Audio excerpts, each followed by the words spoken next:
Bonjour, nous sommes le dimanche 14 juin 2026 et le sujet est la robotique avec des robots humanoïdes. On avait vu précédemment Boston Dynamics qui appartient principalement à Hyundai.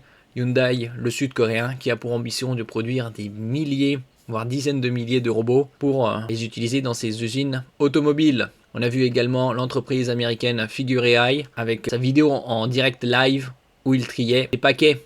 Par exemple ici, qui trie le plus vite entre un humain et un robot de l'entreprise américaine Figure. Par exemple ici, un humain bat de justesse un robot humanoïde lors d'un concours viral de tri de colis.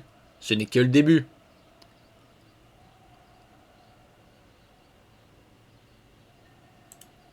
Alors qui a gagné? L'humain, il a trié 192 colis de plus. Bon après, l'agilité humaine est légèrement supérieure au robot, pour l'instant.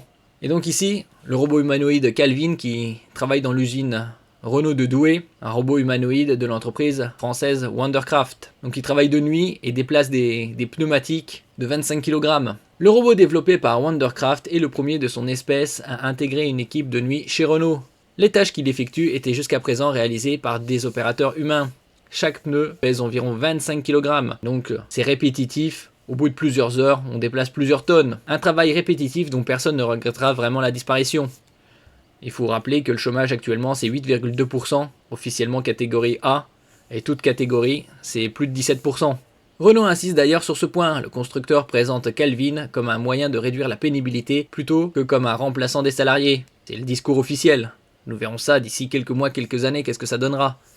N'oubliez pas de vous abonner pour plus de news sur le monde de la high-tech ainsi que les bons plans, également sur mon Twitter et en description sous toutes mes vidéos. Vous pouvez les retrouver dans mes playlists et voir mes articles sur mon blog, tous les liens seront en description. N'oubliez pas de mettre un j'aime, un commentaire, de partager et de cliquer sur les liens en dessous de mes vidéos pour soutenir la chaîne. Il n'y a pas de robot qui remplace les humains sur la ligne d'assemblage finale, rappelle Thierry Charvet, directeur industriel du groupe. Les robots humanoïdes restent encore loin de pouvoir rivaliser avec les humains parce qu'il faut aller vite et manipuler des pièces complexes. Pour l'instant. Mais ça va très très vite. On a vu un progrès fulgurant de l'intelligence artificielle et également de la robotique au niveau de l'agilité. Comme dans la vidéo ici, où le robot manipule des paquets. C'était l'entreprise américaine Figure AI. Ils sont passés d'un robot par jour à un robot toutes les heures. On en avait parlé précédemment, il y a quelques semaines. Derrière Calvin se cache Wondercraft, une entreprise française qui s'est d'abord fait connaître grâce à ses exosquelettes permettant à des personnes paralysées de remarcher. Exosquelettes, ça fait penser notamment à la série Dark Angel des débuts des années 2000. Cette expertise dans l'équilibre et la locomotion a servi de fondation à son robot industriel. Renault a rapidement vu un intérêt dans cette technologie. Le groupe est entré au capital de la société l'an dernier lors d'une levée de fonds de 75 millions d'euros. Et la relation s'est accélérée depuis. Le constructeur prévoit désormais d'installer jusqu'à 350 robots dans ses usines françaises et espagnoles d'ici 2027. Tout s'accélère. Le transport de pneus n'est que le début. Les équipes travaillent sur d'autres usages, déplacer des caisses, transporter des composants ou encore participer à certaines opérations de contrôle qualité. Renault évoque une dizaine de catégories de tâches susceptibles d'être automatisées. L'ambition va toutefois au-delà des murs des usines automobiles. Les robots dans l'industrie ont commencé à apparaître dans les années 1960-1970 dans le secteur automobile. Jean-Louis Costanza, cofondateur de Wondercraft, estime que le marché des robots humanoïdes industriels pourrait véritablement prendre son envol entre 2028 et 2030. On est déjà mi-2026. C'est déjà plus ou moins le cas avec des robots de par le monde, aux États-Unis Figure AI, Boston Dynamics avec Hyundai en Corée du Sud, également en Chine, sur des lignes de production par exemple Xiaomi et ses véhicules électriques.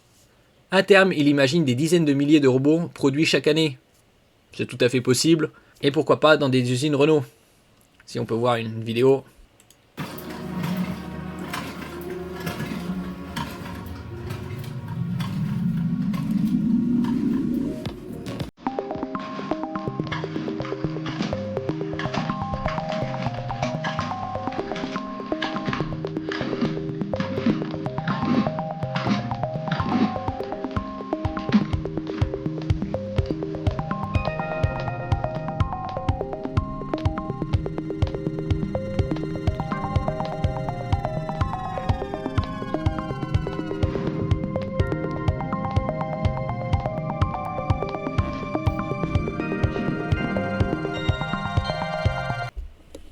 Merci pour votre écoute et à la prochaine.